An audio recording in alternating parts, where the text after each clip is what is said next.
শান্তি শান্তি মঙ্গল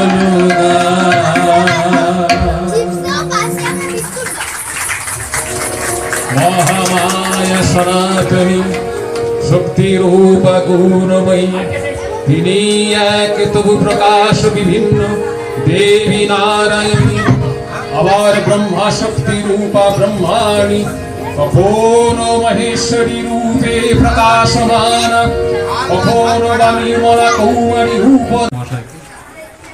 কমিটির সম্পাদক তপন হালদার মহাশয় সংবর্ধনা গ্রহণ করবেন লক্ষণ দে মহাশয়।